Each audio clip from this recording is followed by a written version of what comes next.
if transcription isn't working in Descript.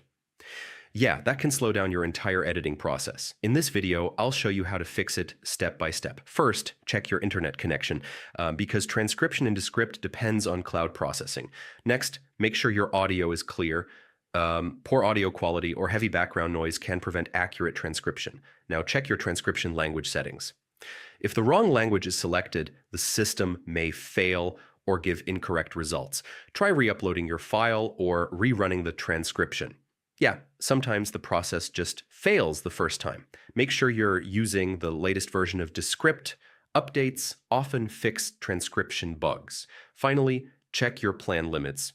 If you've reached your transcription quota, it won't process new files. And that's it. These steps should fix most transcription issues in Descript. If this helped, like and subscribe, and I'll see you in the next video.